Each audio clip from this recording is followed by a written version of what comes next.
யாருன்றத கம்ப்ளீட்டா மறந்துடுங்க. யாரை பத்தி பேச போறோம்? ஒரு நபரை பத்தி பேச போறோம். சரிங்களா? அதுதான். இப்போ எனக்கு 5th யார் படிக்கிறீங்க? சரி வாங்க, நீங்க வாங்க வாங்க. 3rd standard. 3rd யார் படிக்கிறீங்க? 2nd யார் படிக்கிறீங்க? பயங்கரமா நல்லா வராங்க.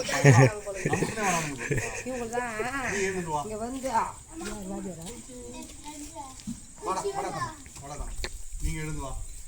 நெல்லு. அப்புறம் வேற யாரும் எடுக்கலாம். நீ எழுந்துரு. இப்ப என் கிளாஸ் நில்லு. சரிம்மா. இப்போ நான் உங்ககிட்ட சில கேள்விகளை கேட்கறேன். ஆமா, இப்போ இந்த கிராமத்துல 2 பகுதிகள் இருக்குங்களா? கரெக்டுங்களா? ஆமா, 2 பகுதியில் இருக்கிற பிள்ளைங்களும் நம்ம இங்க இருக்கோம். கரெக்டுங்களா?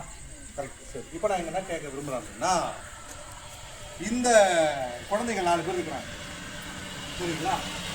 இவர்களுக்குள்ள இருக்கக்கூடிய வேறுபாடுகள் எப்படிலாம் பிடிக்கலாம்? சூப்பர். கொஞ்சம் ஹைட்டா இருக்கிறாங்க. கரெக்டா? ஹைட்டை வச்சுருக்கலாம். வேற எப்படி? ஃபர்ஸ்ட் செகண்ட் தேர்ட் பிடிக்கலாம். இன்னும் கொஞ்சம் போனா வயசு, ஆண் பெண் முகத்தை வச்சு பிடிக்கலாம். அவங்க போட்டிருக்கிற ஆடையை வச்சு பிடிக்கலாம். கரெக்டுங்களா?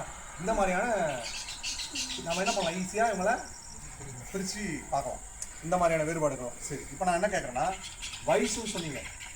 அவருக்கு 10 வயசு ஆகிறா, இவனுக்கு 10 வயசு ஆகவே வராதா? வரதான் போகுது. கரெக்டா? இவர் எந்த ஹைட் இருக்கிறாரு, இவன் இந்த ஹைட்டு வரவே மாட்டானா? வரதா போகிறான். இந்த மாதிரியான நிகழ்வுகள்லாம் அது ஆட்டோமேட்டிக்காக காலப்போக்கில் அது நடக்கும். இவங்களுக்குள்ள இருக்கிற ஒற்றுமைகள் என்னவா இருக்கும்? கண்ணு ஒரே மாதிரி இருக்கு, கை கால் தானே இருக்கு, 10 விரல் தானே இருக்கு, 2 கால்கள் தானே இருக்கு, ஒரு மூளை தலை எல்லாம் ஒன்று தானே இருக்கு. இந்த மாதிரியான ஒற்றுமைகளை நம்ம என்ன பண்ணலாம்? சொல்லலாம். கரெக்டுங்களா?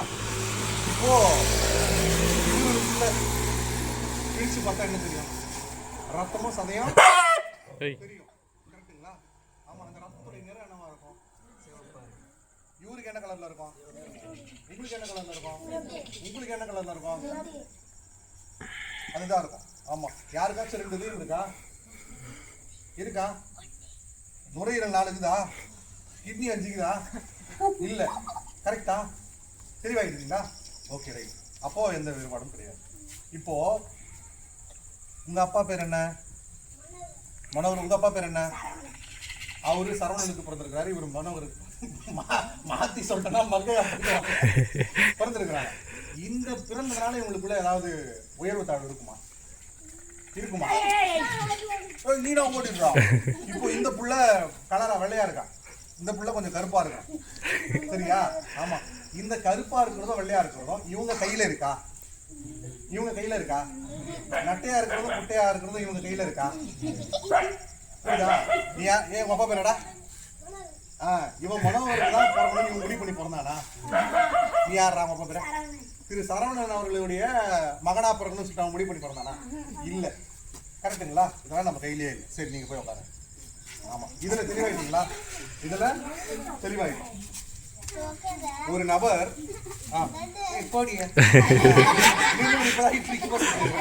ஆமா ஆமா. இப்போ உன் தெரு பேர் என்னடா? என்ன தெருல வர? ஒத்தவாட தெரு. நீ என்ன தெருவா? இரட்டவாட தெரு. ஒத்தவாட தெருல இருந்து வரான், இவன் இரட்டவாட தெருல இருந்து வரான். அதனால இவனுக்கு யாராவது உயர்ந்த தாழ்ந்து நம்ம சொல்ல முடியுமா? இவன் பெரிய பணக்காரன் சொல்ல முடியுமா? ஒரு பெரிய சிறுவன் வீட்டில் ஒரு குழந்தை பிறகு, ஒரு கூலி தொழிலாளி வீட்டில் ஒரு குழந்தை பிறகு, அந்த குழந்தை என்ன பண்ணுது? அதனால அந்த குழந்தைக்கு ஏதாவது சிறப்பு இருக்குமா? அது யார் முடிவு பண்ணாங்க? ஓகேவா? இதெல்லாம் கேள்விகளாம் அவங்க முன்னாடி நான் வைக்கிறேன். ரொம்ப முக்கியமாக நான் படிக்கிறது. சரி, அப்படி பாவி மவள நீதான் எழுதிருக்கீங்க. பண்டை போட்டுன்னு பனானா போட்டுன்னு காக்கா கொண்டு தானே அது. சரிம்மா, இப்போ இந்த விஷயங்கள்லாம் உங்களுக்கு தெளிவாயிடுச்சா? இப்போ நான் ஒரு நபரை பற்றி சொல்றேன். ஒரு சாதாரண ஒரு குடும்பத்தில் பிறக்கிறாரு, தன் கல்வியால உயர்ந்த நிலைக்கு போறாரு. அந்த மனுஷன் என்ன பண்ணிருக்கிறார் அப்படின்னா, பெண் உரிமைக்காக போராடி இருக்கிறார். அந்த காலத்துல பெண்களுக்கு ஓட்டுரிமை கிடையாது, கல்வி சொத்துரிமைலாம் கிடையாது.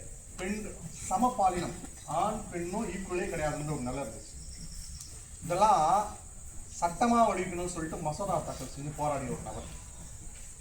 அனைவருக்கும் குடிநீர் கிடைக்கணும்னு சொல்லிட்டு போராடிய ஒரு நபர். சரிங்களா? அனைவருக்கும் கல்வி கிடைக்கணும்னு சொல்லிட்டு போராடிய ஒரு நபர். இன்னைக்கு மனிதர்களாக இருக்கிறோம். ஒரு நாய் இருக்குடா, 1000 நாய் இருக்குடா, அந்த நாய்களை நம்ம என்னன்னு கூப்பிடுவோம்? நாய்கள் தான். சிங்கங்கள் இருக்குடா, எல்லாமே என்னது? மான் கூட்டம் இருக்கு. எல்லாம் மான் கூட்டத்தில் இருக்கிற ஒவ்வொரு மானும் மான் தான். அப்ப நம்ம எல்லாரும் என்னது? நம்ம எல்லாரும் என்னது? ஆமா. அப்படி மனித குலத்துக்கே அவர் ஒருத்தர் 2 பேருக்கு இல்ல, மனித குலத்துக்கே பெண்கள் அனைவருக்கும் போராடிய ஒரு நபர். அது மட்டுமா? மாடு மாதிரி வேலை செய்யணும். சம வேலைக்கு சம ஊதியம் கிடையாது. 18 மணி நேரம், 15 மணி நேரம், 19 மணி நேரம் சுரண்டல், உழைப்ப சுரண்டான் நம்ம நாட்டுல. அதுக்கு எதிராக போராடி 8 மணி நேரம் தான் வேலை செய்யணும். சம வேலைக்கு சம ஊதியம் தான் கொடுக்கணும். இன்னைக்கு RBI அப்படின்னு அதாவது இன்னைக்கு வங்கி இருக்குப்பா. வங்கி இல்லைன்னா என்னடா நடக்கும்னா, நாம போயிட்டு கந்து வட்டிக்கு பணம் வாங்கி பெரிய ரவுடி கிட்ட காசு வாங்கி அவனுக்கு கிட்ட வெட்டுப்பட்டு குத்துப்பட்டு அடிமையா இது பண்ணி நம்ம உடைச்சு அவனுக்கு வட்டி கட்டியே நம்ம அழிஞ்சு போயிடுவோம். வங்கிகள் இருக்கு, அவங்க நமக்கு குறைந்த வட்டியில கடன் கொடுக்குறாங்க. நம்ம பணத்தை கொண்டு போய் சேஃப்டியா போட்டு வச்சுக்கிறோம். இந்த மாதிரியான காரணம் அந்த வங்கி உருவாக்குறது காரணமே அந்த வங்கிகள் அத்தனையும் கட்டுப்பாடு இருக்கிறது RBI கண்ட்ரோல்ல, ரிசர்வ் பேங்க் ஆஃப் இந்தியா. அந்த ரிசர்வ் பேங்க் ஆஃப் இந்தியா உருவானதுக்கு காரணமே அவர் தான். அப்போ ஒட்டுமொத்த பிற்படுத்தப்பட்டோர், தாழ்த்தப்பட்டோர் எல்லாருக்குமே சரிசமமா தொழிலாளர்கள் வரப்ப எல்லாருமே ஒண்ணுதானே. அப்ப எல்லாருக்குமே அதனால பயனடைந்தாங்க. 8 மணி நேரம் வேலை செய்யறாங்க. சம வேலைக்கு சம ஊதியம். இவனுக்கு ஒரே வேலை தான் செய்யலாம். ஆனா ஒருத்தர் 18,000 ஒருத்தர் 15,000 அப்படி இருக்கக்கூடாது. ஆண் பெண் பாலின பாகுபாடு இருக்கக்கூடாது. சொத்துரிமை இருக்கணும். பெண்களுக்கு கல்வி கொடுக்கணும், ஓட்டுரிமை கொடுக்கணும். அனைவருக்கும் அனைத்தும் போய் சேரணும்னு சொல்லிட்டு கடுமையா உழைக்கிறாரு, சாதிக்கிறாரு, கொண்டு வந்து இப்படியாப்பட்ட ஒரு நபர் பா. இந்த நபர் இவரு சாதிச்சாரா இல்லையாப்பா? இதெல்லாம் சாதனைகளா இல்லையா?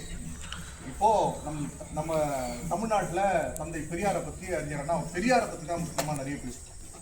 ஏன்னா நம்ம APM ட்ரஸ்ட்லயும் பெரியாரை நம்ம முக்கியம். இவர் ஒட்டுமொத்த இந்தியாவுக்கே இவர் தான் வந்து மிக முக்கியமான மாற்றங்களை ஏற்படுத்தின ஒரு மாபெரும் மனிதர். இவர் செஞ்சதெல்லாம் நல்லதா இல்லையா? நல்லதா இல்லையா? இவரு ஒட்டுமொத்த இப்போ ஒரு சட்டம் வருது, அந்த சட்டத்தின் கீழே அனைவரும் சமம் தானே. அந்த சட்டத்தில் இருக்கிற உரிமை அனைவருக்கும் தானே கிடைக்குது, கடமை எல்லாருக்கும் தானே வருது. அப்போ இவர் கொண்டு வந்த திட்டங்கள் அத்தனை பேருக்கு கொண்டு வந்தார். அப்போ அதனால பயணிக்கிறவங்க யாருங்க? அத்தனை பேருமே ஒட்டுமொத்த இந்திய மக்களுக்குமே பயனுள்ள வகையில் தான் அவர் செயல்பட்டார். கரெக்டுங்களா?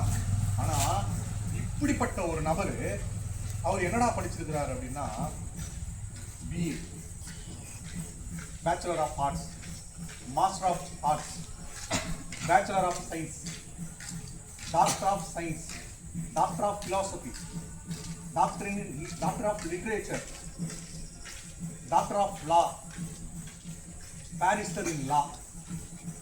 இத்தனை படிப்புகளுக்கும் சொந்தக்காரர். இத்தனை படிப்புகளுக்கும் சார் டிகிரி ஃபர்ஸ்ட் சார். ஒரு சின்ன உதாரணம் சொல்றேன், நல்லா கேட்டுக்க. பாரத் லான்னு சொல்லிட்டு ஒரு படிப்பு இருக்கு. ஏன்னா நான் டாக்டர் ஆஃப் லாஸ்ன்னு சொன்னேன். அந்த லாஸ்ன்னு வரப்போ லா கிடையாது, நிறைய படிப்பு. அதுல பாரத் லான்னு ஒரு படிப்பு குறிப்பிட்டு இந்த பாரத் லா. அந்த பாரத் லாவை நம்முடைய நாட்டுடைய முதல் பிரதமர், சிறந்த தலைவர், சிறந்த தலைவர் நேரு அவர்கள் படிக்கிறார். அவரால் அந்த பேர்டன், அந்த சுமையை தாங்க முடியல, அந்த படிப்போடைய சுமையை. அவர் என்ன பண்றாரு அப்படின்னா, அந்த படிப்பே எனக்கு மாநாடா சாமி சொல்லிட்டு கைவிட்டுறாரு. படிக்க முடியல அவரால், ஐயாவால், நேரு ஐயாவால். மகாத்மா காந்தி எல்லாருக்கும் தெரியுமா? நம் தேசப்பிதா, அகிம்சை, அறவழி அப்படின்றதுக்கு ஒரு அற்புதமான ஒரு ஆயுதத்தை கொடுத்தவர் நம்ம காந்தியடிகள் அவர்கள். அந்த படிப்பை படிச்சு முடிக்கிறார். ஆனா அவர் எடுத்துக்கொண்ட ஆண்டுகள் 3 ஆண்டுகள். எத்தனை ஆண்டுகள்? 3 ஆண்டுகள். ஆனா இந்த பர்டிகுலர் பர்சன், இந்த மனிதர் 9 மாசத்துல அந்த படிப்பு முடிச்சிட்டார். எத்தனை மாசத்துல முடிச்சாரு? ஏன்னா நமக்கு இங்க இருக்கிற மாதிரி சிஸ்டம்லாம் வெளிநாட்டுல கிடையாது. அங்க எப்படின்னா ஒரு படிப்பை 7 வருஷமும் படிக்கலாம், 3 வருஷமும் படிக்கலாம், 2 வருஷமும் படிக்கலாம். அவன் ஒரு கிரைட்டீரியா வச்சிருப்பான். அதை நீ எவ்வளவு சீக்கிரம் ஃபுல்ஃபில் பண்ணி படிச்சு கிரெடிட்ஸ் வாங்குறியோ நீ டிகிரி வாங்கிடலாம். ஸோ அந்த படிப்பை அவர் எத்தனை மாசத்துல முடிச்சாரு? 9 மாதங்கள்ல முடிச்சார். அப்போ படிப்பு வேட்கை எப்படி இருக்கு யோசிச்சு பாருங்களேன். அவருக்கு எவ்வளவு அறிவு ஜீவியா இருந்திருப்பாரு யோசிச்சு பாருங்களேன். அப்படிப்பட்ட நபர், அப்படிப்பட்ட ஒரு மாமனிதர். இப்போ ஒரு நபர் படிக்கிறான், அவன் வாழ்க்கையில முன்னேறான், நல்லா சம்பாதிக்கிறான், அவனை பார்த்துப்பான், அவன் குடும்பத்தை பார்த்துப்பான், அதுதானமா பண்ணணும். ஆனா இவரு அதை பண்ணாரா? இல்ல, அத பண்ணல. சார் அவர் படிச்சுட்டாரு, வேலை தான் கற்றுக்குமா? அவரு படிச்ச படிப்பு பிஏ மட்டும்தான் பாம்பேல படிச்சாரு. பிஏ மட்டும் தான் எங்க படிச்சாரு? பாம்பேல படிச்சாரு. நான் சொன்னேன்ல, MA, doctor of philosophy, doctor of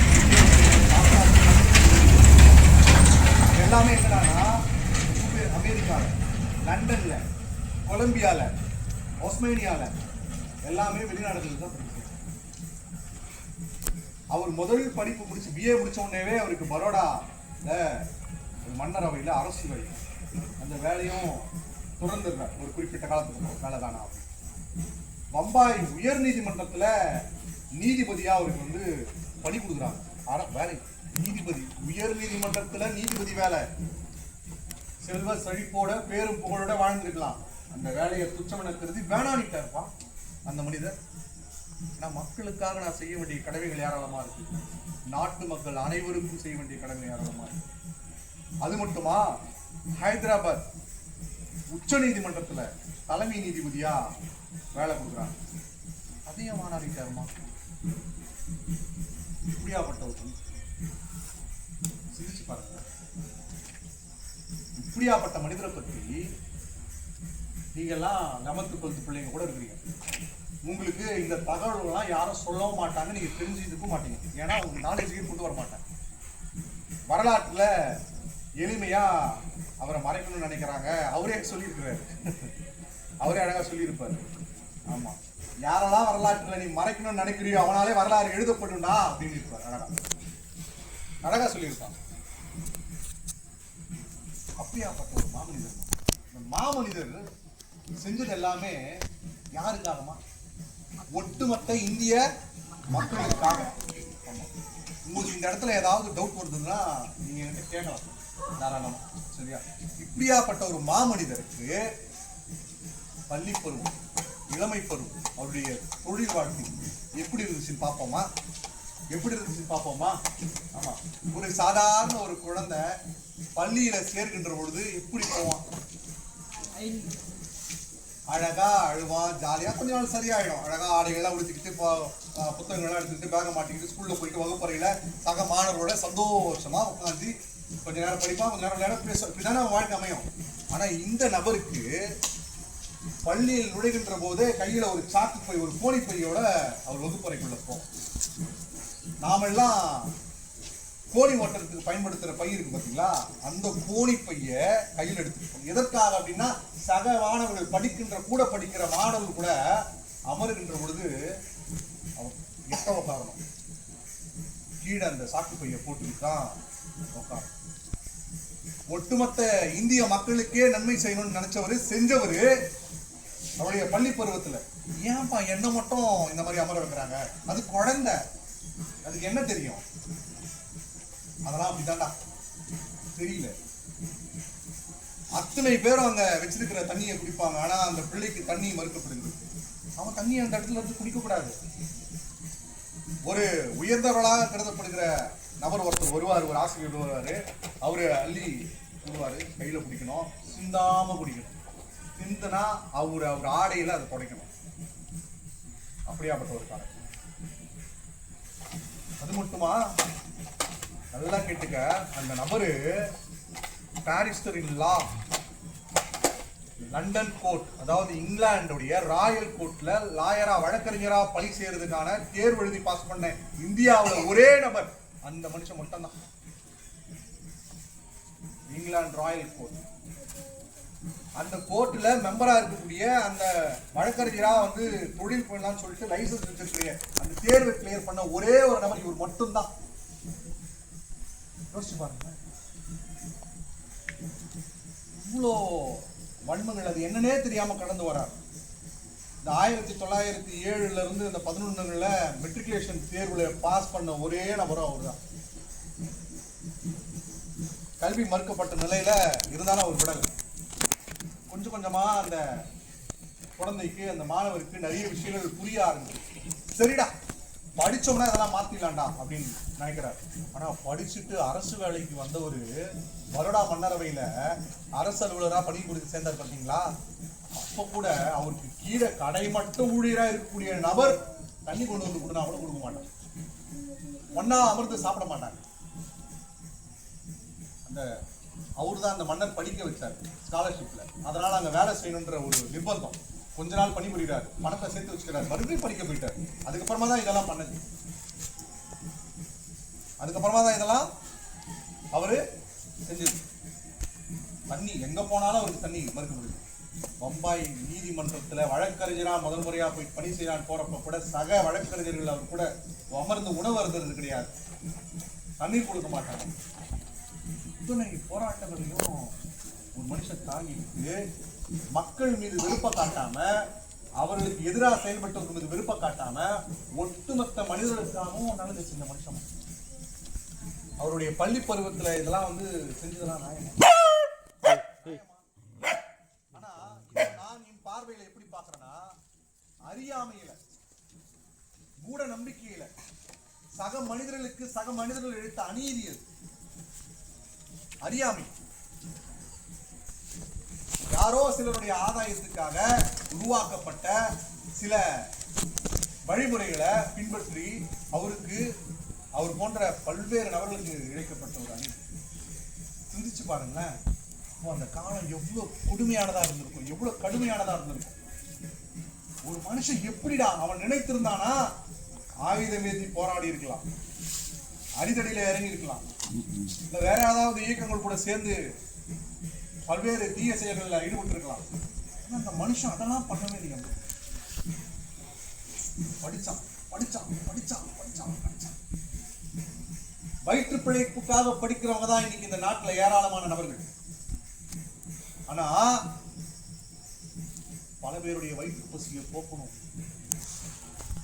அறிவு பசியை உண்டாக்கி அந்த அறிவு பசிக்கு கல்வின்ற ஒரு விஷயத்தை கொடுக்கணும், சராசரி மனிதர்களா சக மனிதர்களோட மனிதர்களா வாழணும் அப்படின்ற நிலையை மாற்றணுன்றதுக்கோசம் அந்த மனுஷன் எடுத்த ஆயுதம் படிக்கணும். தான் கற்ற கல்வியின் வழியா அவர் உணர்ந்தார் போல சட்டம் தான் ஒரே வழி. இன்னைக்கு உன் உரிமை உனக்கு கல்வி கிடைக்கல, ரைட் டு எஜுகேஷன் ஆக்ட் இருக்கு. அதுக்கு அடிப்படை காரணம் அரசியல் அமைப்பு. பெண்களுக்கு சொத்துரிமை மறுக்கப்படுகிறதா, அதுக்கு அடிப்படை காரணம் நீ எந்த சட்டத்தின் வழியா போறனா அதுக்கு அடிப்படை காரணம் அரசியலமைப்பு. உடைய வேலை வாய்ப்பு உரிமை மறுக்கப்படுதா, அரசியலமைப்பு.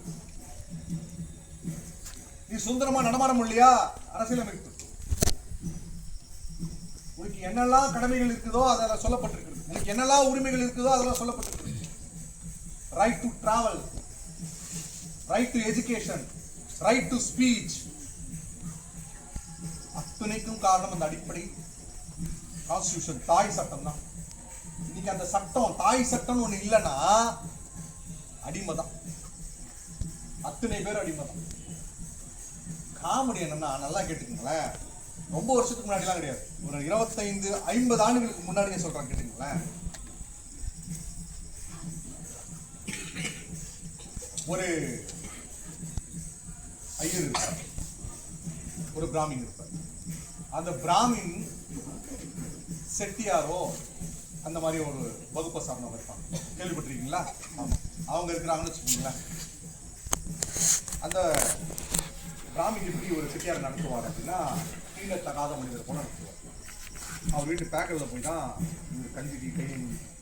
அந்த செட்டியார் முதலியார் எப்படி நடத்துவார்னா அதே மாதிரி தான் நடத்துவார். அந்த முதலியார் வன்னியர் எப்படி நடத்துவார்னா அதே மாதிரி தான் நடத்துவார். அந்த வன்னியர் இன்னொரு ஒருத்தர் எப்படி நடத்துவார்னா அதே மாதிரி தான் நடத்துவார். யோசிச்சு பாருங்களேன், நம்ம நினைச்சிட்டு இருக்கிறோம். ஆனா முதலியார்ல பல்வேறு பிரிவுகள் இருக்கு, செட்டியார்ல பல்வேறு பிரிவுகள் இருக்கு, வன்னியர்லயும் பல்வேறு பிரிவுகள் இருக்கு. நம்ம ஷெட்யூல் காஸ்ட் என்ன பசங்க ஆதி திராவிடர், அதுலயும் பல்வேறு ஒரு 3-4 அருந்ததியர் ஆதி திராவிடர் சொல்லிட்டு பல்வேறு பிரிவுகள். ஒருத்தனை அடிமையா பாக்குறதுக்காக அந்த மனுஷன் அவ்வளவு பெரிய சட்டத்தை இயற்றி அத்தனை பேருக்கும் அத்தனை உரிமைகளை சமமா கிடைக்கணும்னு போறாங்க. இன்னைக்கு நீ போயிட்டு ஃப்ரீயா சில விஷயங்களை பேச முடியுமா? அப்ப அந்த காலகட்டங்கள்ல ஒரு எப்படியாப்பட்டான விஷயம், அந்த காலகட்டம் எப்படிப்பட்டது? ரோட்ல நடந்து போகிற பொழுது உன் காலடி தடம் சில ஏரியால பற்றக்கூடாது, தொடப்பத்தை இடுப்புல கட்டிக்கிட்டு நடக்கணும், உடைச்சிட்டு போனோம். உன் காலடி தடம் படக்கூடாது. அந்த நீ காலடி தடத்தை நான் மெரிச்சனா எனக்கு தீட்டு. எப்படியாப்பட்ட கொடுமைகள், மூட நம்பிக்கைகள், மக்களை எப்படி பிளவுபடுத்தி அடிமையாக்கி எவ்வளவு சங்கடப்படுத்தி வச்சிருக்கிறாங்க. ஒரு சிலருடைய பேருடைய ஆதாயத்துக்காக கழுத்துல ஒரு இது மாதிரி கட்டி கொட்டா இந்த மாதிரி கட்டி வச்சு போனோம். ஏன்னா பேசுறப்போ எச்சிலும் தரையில துப்பிடக்கூடாதுன்றதுக்காக. இப்படியாப்பட்ட காலகட்டம். பொதுவா ஒரு தண்ணீர் குளம் இருக்கும், அதில் அத்தனை பேருக்கும் தண்ணீர் கொடுக்கக்கூடிய இடம், அந்த குளம் கொடுப்போம். அந்த குளம் இருக்குல்ல, அந்த குளத்துல ஆடு மாடு கூட போய் குடிச்சலாம், ஆனா சக மனிதன் குடிக்க கூடாதுன்னு சொல்லிட்டு ஒரு குடும்பம் இருந்ததுமா. அப்படியாப்பட்ட ஒரு காலகட்டத்துல ஒரு மனுஷன் இவ்வளவு பெரிய படிப்புகளை படிச்சு நம்ம அத்தனை பேருக்கும் இன்னைக்கு பெண்களாக இருக்கப்படுகிறார்கள். வெறும் பெண்களை அழகு சார்ந்த போதை சார்ந்த அடிமையா நினைக்காம இன்னைக்கு பெண்களை ஆதிக்கம் மிக்கவர்களாக அறிவாளிகளாக திறம் படைத்தவர்களாக இருக்கிறார்னா காரணம் அவருதாமா. யோசிச்சு பாருங்க. அத்தனை பேருக்கும் இன்னைக்கு நம்ம படிக்கிறோம், ஒருத்தனுக்கு ஒருத்தன் நம்ம அடிமை என்ற நிலைமை மாறி இருக்குன்னா அவர் இயற்றிய சட்டங்கள் தான். அப்படியாப்பட்ட ஒரு நபர் சின்ன வயசுல எவ்வளவு பெரிய கொடுமைகள் அனுபவிச்சு. நியாயமாமா அதெல்லாம்? நியாயமாமா? இந்த செய்திகளை யாராச்சும் உங்ககிட்ட சொல்லியிருக்கிறாங்களா? மகாத்மா காந்தியை பத்தி நிறைய இடங்கள்ல பேசியிருப்பான், கர்ம வீரர் காமராஜரை பத்தி நிறைய இடங்கள்ல பேசியிருப்பாங்க, அப்துல் கலாம் ஐயாவை பத்தி நிறைய இடங்கள்ல பேசியிருப்பாங்க, தந்தை பெரியாரை பத்தி, அறிஞர் அண்ணாவை பத்தி, வஉசி பத்தி, சிதம்பரனாரை பத்தி பல்வேறு இடங்கள் பேசியிருப்பாங்க. ஆனா இவரை பத்தி ஏமா நிறைய இடங்கள்ல பேச மாட்டாங்க? சட்டமேதை, நவீன இந்தியாவின் சிற்பி, ஒரு துறை கிடையாது, சட்டம், பொருளாதாரம், சமூகம், அத்தனை லிட்ரேச்சர், இங்கிலீஷ் அவ்வளவு ஆளுமை சொல்ற. அவரை பத்தி ஏன் பேச மாட்டோம்? நமக்கு சொல்லித்தர மாட்டோம். அத்தனை நபர்களும் கொண்டாட வேண்டிய நபரை இந்தியாவை உலகமே கொண்டாடு. கொலம்பியா ரீசெண்டா கூட ஒரு பெரிய விருது, உலகத்திலே அதிக சிலைகள் கொண்ட, இந்தியாவிலே அதிக சிலைகள் கொண்ட தலைவர் அவர் தான். அந்த சிலையை பார்த்தனா நீ நல்லா நுண்ணுமா நுண்ணிப்பா கவனிச்சு பாரு. அந்த சிலை கத்தியை ஏந்தி இருக்கல, அந்த சிலை துப்பாக்கி ஏந்தி இருக்கல, அந்த சிலை கம்பீரத்துக்காக குதிரை மேல இல்ல, சிங்கத்தின் மீது அமர்ந்தல்ல, யானையின் மீது அல்ல, அந்த சிலை சாந்தமாக அமைதியாக நின்று கொண்டு அழகா அந்த கண்ணாடியை போட்டு கையில எதை ஏந்தி இருக்கு? புத்தகத்தை. பார்க்கிற பொழுது உண்மையா இந்தியனாக இருந்தனா உனக்கு ஒரு சிலிர்ப்பு ஏற்படணும். அந்த சிலிர்ப்பு ஏற்படணும்னா முதல்ல அவரை பத்தி நம்ம தெரிஞ்சிருக்கோம். அவர் சாதி தலைவர் கிடையவே கிடையாது, ஒரு குறிப்பிட்ட சமூகத்திற்கு சொந்தக்காரர் கிடையவே கிடையாது. நீ கொண்டாட மறந்துட்ட, அவங்க கொண்டாடுறாங்க, அவ்வளவுதான். நிறைய பேருக்கு நமக்கு தெரியவே இல்லமா. ஏன் கொண்டாடுறாங்கல்ல, அவங்களுக்கே அவரை பத்தி நிறைய விஷயங்கள் தெரியாது. இன்னைக்கு சாதாரண பியூன் வேலையை எவனா விடுவானா? பிஓ வேலையை எவனா விடுவானா? ஒரு வார்டு மெம்பரா இருக்கிறவங்க ராஜினாமா பண்ணுவானா? 1951-52 அவரு சட்ட அமைச்சரா இருந்த காலகட்டத்தில் இந்தியாவின் முதல் சட்ட அமைச்சர் அவரு தான். இந்தியாவுடைய முதல் சட்ட அமைச்சர் யாரு? அந்த மனிதர் தாமா, அந்த மனிதர் தான். அந்த மனிதர் பெண்களுக்கு ஆதரவா கொண்டு வந்த சட்டம் இருக்குல்ல, அந்த சட்டத்தை, அந்த சட்டமன்றம் பார்லிமெண்ட் சொல்றோம் பாத்தீங்களா, அந்த அவை நிராகரிச்சது. பெண்களுக்கு சம உரிமை கொடுக்கணும், சொத்துல உரிமை கொடுக்கணும், ஓட்டுரிமை கொடுக்கணும் கொண்டு வந்த அந்த இதுவே நிராகரிச்சது. அதனால அந்த வேலையை தூக்கி போட்டு வந்தவருமா. என்ன வேலையை? சட்டத்துறை அமைச்சர், சட்ட அமைச்சர். தமிழ்நாட்டுக்கு கிடையாது, இந்தியாவுடைய சட்ட அமைச்சர் பதவியே மக்களுக்கு ஒட்டுமொத்த பெண்களுக்கு ஆதரவான கொண்டு வந்த மசோதாவே நிறைவேற்றப்படலனா அப்படியாப்பட்ட பதவி பொறுப்பு அந்த அதிகாரம் எனக்கு தேவையே கிடையாதுடா. மக்களுக்கு பயன்படாத அந்த அதிகாரம் காலுக்கு கீழே போற செருப்புன்னு சொல்லிட்டு துச்சமனை கழட்டி விட்டு வந்த மனுஷமா யாராச்சும் பண்ணுவாங்களாமா? அந்த காலத்துல எவனும் பண்ணல, இந்த காலத்துல எவனும் பண்ண மாட்டான். அப்படியாப்பட்ட ஒரு தலைவர், ஆக சிறந்த தலைவர், அவரை கொண்டாட தயங்குறாங்க, மறுக்கிறாங்க. யோசிச்சு பாருங்க. நாம் இன்னைக்கு பேசிட்டு இருக்கிற விஷயம் ஏதாவது ஒரு வகையில தவறா இருக்குதா? நம்ம கலந்து பேசிட்டு இருக்கோம். அவர் மீது ஒரே ஒரு குற்றச்சாட்டு, ஒரே ஒரு தவறை நம்ம சுட்டி காட்ட முடியுமா? அவர் இயற்றிய ஒவ்வொரு சட்டத்துக்கும் அனைவரும் கட்டுப்பட்டவர்கள், அனைவரும் பெனிஃபிஷரி, பயனாளர்கள். சட்டம் இவங்களுக்கு மட்டும் தான் இருக்குதா? அவங்களுக்கு மட்டும் கிடையாதுமா. எல்லாருக்கும் சமமானதா இருக்குதுமா. நம்ம தெரிஞ்சுக்கல, அதனால அவரை வெறுக்குமா. குறிப்பிட்டு சொல்லணும்னா, ஒண்ணு அவரை பத்தி நல்லா தெரிஞ்சவங்க, இன்னொன்னு அவரை பத்தி எதுவுமே தெரியாம வெறுக்கிறவங்க, இன்னொன்னு நியூட்ரலா அவரை பத்தி தெரியவும் தெரியாது, அவரை வெறுக்கவும் மாட்டாங்க. அவ்வளவுதான். சட்டமேதை அம்பேத்கர் தன்னுடைய ஆசிரியர் பெயரை தன்னுடைய பெயராக ஏந்திக்கிட்டு வருமா. Bhimrao Ram doctor B.R. அம்பேத்கரா மாற்றிக்கொண்டார். நாம நம்ம பேரு வெளியில தெரியணும்னு நினைப்போம். ஆனா அவர் என்ன பண்ணாரு? பாபா சாஹிப் அம்பேத்கர் என்ன பண்ணாரு? தன்னுடைய ஆசிரியரை பேரை தன் பேரா போட்டுறாரு. இன்னைக்கு எங்க பார்த்தாலும் அம்பேத்கர் தான் அவர் பேர் வெளியிட்டு. இப்படியாப்பட்ட மாபெரும் தலைவர், அவரை கொண்டு போய் சேர்க்க வேண்டிய பொறுப்பு நமக்கெல்லாம் இருக்குமா? நம்மளாம் வயிற்று பிழைப்புக்காக படிக்கணுமா? அவர் பாருமா, வாழ்க்கை முழுக்க கிட்டத்தட்ட தான் படுக்கின்ற உறங்குகின்ற அறை கூட நூலகத்துக்கு அருகாமையில் இருக்கணும்னு ஆசைப்பட்ட நபர். கிட்டத்தட்ட சொல்றாங்க, இந்த உலகத்திலேயே அவரு தான் அதிக புத்தகங்களை படிச்சிருப்பாரு. 60,000க்கும் மேற்பட்ட புத்தகங்களை படிச்சிருப்பாரு. ஒரு மினி நூலகமே, பெரிய நூலகமே வச்சிருந்தாரு. அவர் நினைச்சா இப்படிப்பட்ட ஒரு வாழ்க்கையை வாழ்ந்திருக்கலாமா? யோசிச்சு பாருங்கள. என்னுடைய பார்வையில நான் அவரை உணர்ந்ததில்ல. நான் ஒரு விஷயம் சொல்றேன், நல்லா கேட்டுங்க. அவர் நினைத்திருந்தால் காங்கிரஸ்ல மிக உயர்ந்த பொறுப்புகளில் போயிருக்கலாம். ஒரு நாட்டுடைய பிரதமராவோ, குடியரசுத் தலைவரா, நம்ம நாட்டுடைய பிரதமராவோ, குடியரசுத் தலைவராவோ, இல்ல ஏதாவது ஒரு ஸ்டேட்டுடைய முதலமைச்சராவோ ஆயிருக்கலாமா? ஆனா அவர் செஞ்சாரா? பதவிகள், அவர் ஏராளமான பதவிகள் அவரை தேடி தேடி வந்துருமா. ரோட்ல இறங்கி போராட்டம் பண்ணது கிடையாது, அரசானது கிடையாது. அவர் பேசிய இடங்கள் ஒவ்வொன்றுமே பெரிய பெரிய இடங்கள். வெள்ளக்காரன் நம்மளை பார்த்து கேட்கறான், கிண்டல் பண்றான், இந்தியா நீங்க எப்படி உங்களுக்கான அரசியல் நீங்களே உருவாக்குறீங்க? சத்தியமா முடியாது ஏளனமா பார்க்கறான். ஆனா அந்த அரசியல் சாசனத்தை வரவிட்டு பொறுப்பேற்று கிட்டத்தட்ட 2 ஆண்டுகள் 11 ரொம்ப கடின உழைப்பு போட்டு தனி ஒரு மனிதனா பல்வேறு இடையூறுகள்.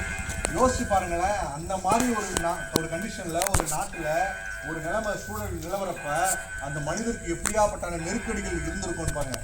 அந்த இடத்துல இருந்தவர் கடின உழைப்பை மேற்கொண்டு நவம்பர் 4 1947 கொண்டு முன்மொழிகிறாரு. நவம்பர் 26 1947 அது ஏற்றுக்கொள்ளப்படுகிறது. நவம்பர் 26 4 அங்க அறிமுகம் செய்யறாரு, 26 அது ஏற்றுக்கொள்ளப்படுகிறது. 1950 இந்தியா குடியரசா மாறுது. நம்ம நாடு, நம்ம நாடா இந்தியாவா இந்துக்களா பிளவுபடாம இருக்குதுன்னா அதுக்கு காரணம் அரசியல் அமைப்பு. நம்ம அனுபவிக்கின்ற அத்தனை உரிமைகளுக்கும் காரணம் அரசியல் அமைப்பு. அந்த அரசியல் அமைப்பை இயற்றியவர், உருவாக்கியவர் யாரானா யாரு? டாக்டர் அம்பேத்கர். தன் வாழ்க்கையில எவ்வளவு போராட்டங்கள் அந்த மனிதர் சந்திச்சிருப்பாரு. நான் தான் சொல்லிட்டேனே, பலருடைய அறியாம, மூட நம்பிக்கை, அதனால பாதிக்கப்பட்ட ஒரு நபர். ஆனா எங்க ஒழிக்கப்பட்டாரோ அங்கேயே அவர் ஓங்கி ஒழிக்கிறது அவருடைய குரல். ஆனா நிலைமை நினைச்சு பாருங்களேன். அப்படியாப்பட்ட மாமனிதனுடைய சிலைகள் இரும்பு கம்பிகளுக்குள்ள அடைபட்டு கிடக்குதுமா. கரெக்டா இல்லையா? பாதுகாப்புக்காக. அவர் வைக்க சொன்னாரா சிலையை உனக்கு? உங்ககிட்ட சொன்னாரா? இல்ல. நீ ஆதாயம், அரசியல் ஆதாயத்துக்காக நீ சிலைகளை நிறுவுற, அவரை கொண்டாடுற. உன்னை ஆதாயம் முடிச்சு போனதுக்கு அப்புறம் அவரை கம்பி சிலையில் அடைச்சு பாதுகாப்பு இருக்கு. அவர் பிறந்த நாள் எப்போ கொண்டாடுவ, அவர் நினைவு நாள் எப்போ கொண்டாடுவாங்க. ஆனா மற்ற நாள்களை அவரை பத்தி வாயை தொடர்ந்து கூட பேச மாட்டாங்க. எவ்வளவு கேவலமான செயல்பாடுகள்! ஒவ்வொரு அரசு அலுவலகங்களையும் அவருடைய புகைப்படம் ஒவ்வொரு இடத்துலையும் இருக்கும். ஒவ்வொரு இடத்துலையும் நம்ம தேச தந்தையுடைய புகைப்படம் இருக்கும், அம்பேத்கர் ஐயா அவருடைய புகைப்படம் இருக்கும், நம்ம தமிழ்நாட்டில் கர்ம வீரர் காமராஜர் அவருடைய புகைப்படம் இருக்கும். கரெக்டுங்களா? ஆனா அவர்களை பத்தி எடுத்து சொல்றதுக்கு இங்க ஆள் கிடையாது. அதனால நம்ம வந்து யோசிச்சு பார்க்கணும். உங்ககிட்டயே அதை விட்டுறாங்க. அப்போ பிறப்பின் அடிப்படையில எப்பூரா ஒருத்தன் உயர்ந்தவனா ஆக முடியும்? அந்த கேள்வி நமக்குள்ள எழுதலையா? யோசிச்சு பாருங்களேன். அப்போ எவ்வளவு பெரிய அடி முட்டாளர்களா இருந்திருப்பாங்க. அரக்கு கூட்டமா இருந்திருக்கு அந்த கூட்டம். அதை வழிநடத்தவன் எவ்வளவு பெரிய சுயநலவாதியா இருந்திருப்பான். பிறப்பின் அடிப்படையில, பொருளாதாரத்தின் அடிப்படையில எப்பூரா ஒருத்தன் உயர்ந்தவன் தாழ்ந்தவன் ஆவான்? இங்க பிறந்ததுனால நான் கம்மியா, அங்க பிறந்தனால மனுஷன்டா நாம எல்லாருமே. கரெக்டா இல்லையாமா? இப்போ நாம படிச்சு, நாம அதை கத்துக்கிட்டு, நாம அதை கொண்டு போய் மக்கள்கிட்ட அதை கொண்டு போய் சேர்க்கணுமா? இன்னைக்கு நான் வழக்கறிஞர் அப்படின்ற ஒரு விஷயத்துக்குள்ள வந்திருக்கிறேன், வழக்கறிஞரா இருக்கிறேன், நான் படிச்சிருக்கிறேன் அப்படின்னா அதுக்கு காரணம் அண்ணல் அம்பேத்கர். நான் குழந்தைகளை நோக்கி, மாணவர்களை நோக்கி நிறைய பேசுறேன், நிறைய பயணம் செய்யறேன், பள்ளிக்கூடங்களுக்கு செல்றேன், அதுக்கு காரணம் அப்துல் கலாம் ஐயா. நான் கல்வி சார்ந்து நிறைய உதவிகளை செஞ்சுட்டு இருக்கிறேன், மாணவர்களை படிக்க வச்சுட்டு இருக்குன்னா அதுக்கு காரணம் கர்ம வீரர் காமராஜர். பிடிக்கும், எல்லா தலைவர்களையும் பிடிக்கும். உங்களுக்கு யாரை பிடிக்கும்? நீங்க யாரை ரோல் மாடலா எடுத்துக்க போறீங்க? என்ன பண்ண போறீங்க? அதை பிக்ஸ் பண்ணுங்க. வயிற்று பிழைப்புக்காக அவருடைய வயிற்று பிழைப்புக்காக நினைச்சிருந்தாருன்னா அவர் எப்படி வேணாலும் வாழ்ந்திருக்கலாம். ஒட்டுமொத்த இந்திய மக்களுக்கே நன்மை செய்கிற மாபெரும் மனிதர் தான். அவருடைய பிறந்த நாள் நேற்று அவ்வளோ அழகா நாடு முழுக்க கொண்டாடப்பட்டது.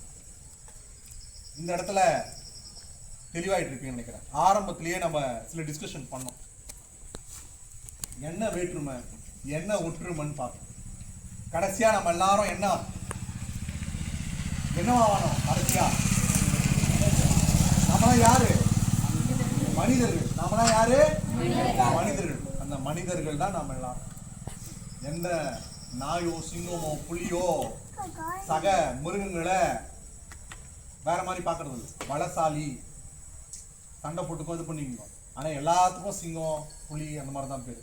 ஆனா பகுத்தறிவு மிக்க மனிதன் மட்டும்தான் சக மனிதனை அடிமையா நினைக்கிறான். இவங்கிட்ட இருக்கக்கூடிய அந்த பலத்தை வச்சுக்கிட்டு அவனுக்கு வந்து பயன்படுற வகையில உதவனா கூட பரவாயில்ல, அவனை நசுக்காம அழிக்காம அவங்கவுங்க வாழ்க்கையை வளர்ந்தாங்க. இதை நமக்கு எங்கம்மா பாடம் எடுப்பாங்க? யாருமா சொல்லி கொடுப்பாங்க? எனக்கே 2011 அப்புறம் தான் இப்படி ஒரு மனுஷரே தெரியும். அது வரைக்கும் நான் அவரை ஒரு சாதி கட்சி தலைவராக நினைச்சிட்டு இருந்தேன். நான் படித்த படிப்பு தான் எனக்கு அவரை அறிமுகம் செய்து வச்சதே. அந்த படிப்பு தான், அந்த பேச்சு மொழியா நான் உங்களுக்கு அவரை அறிமுகம் செஞ்சு வைக்கிறேன் விரிவா. இதாண்டா அவரு ஒட்டுமொத்த இந்திய மக்களுக்காக போராடியவர்றா.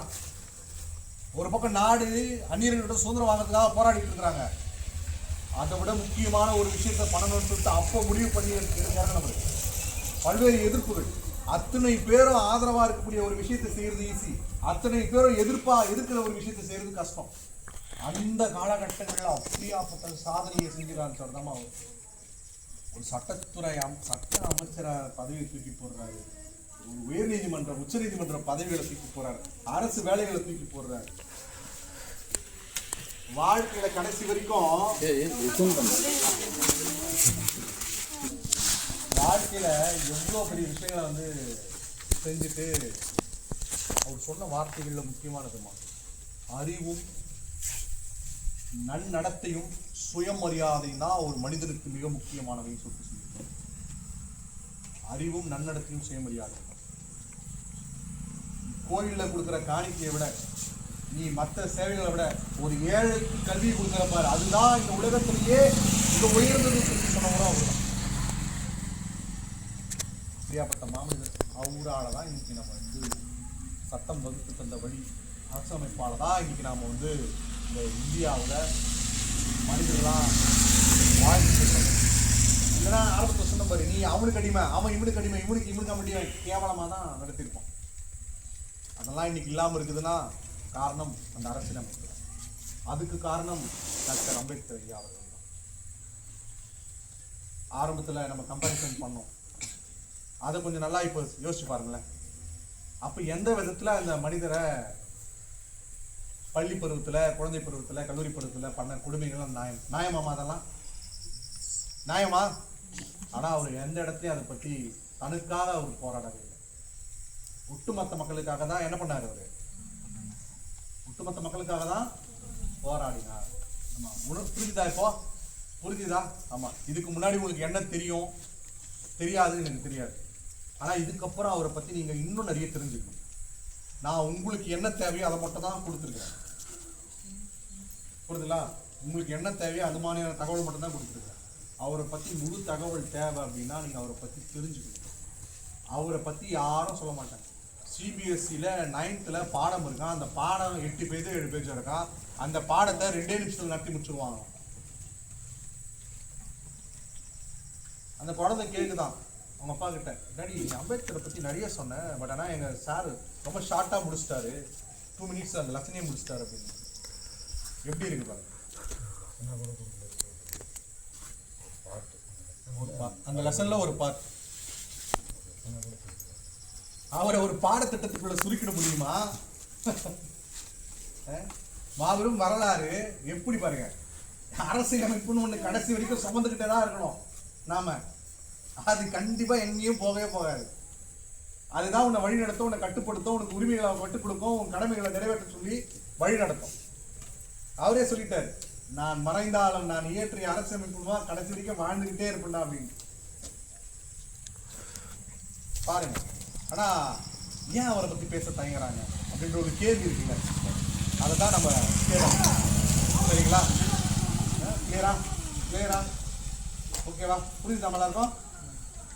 சரி, ஃபைன்மா. ஆமா, அப்போ நெட்டை குட்டை வெள்ளை கருப்பு ஹைட்டா இருக்கிறான், அது இது லொட்டு லொசுக்கு அதெல்லாம் எதுவுமே கிடையாது. கரெக்டா? நம்ம ஆரம்பத்திலேயே அந்த ஒற்றுமைகளை பற்றியும் வேற்றுமைகளை பற்றி பேசிட்டோம். அப்போ எல்லாருமே மனிதர்கள் தான். அது கிளியர்?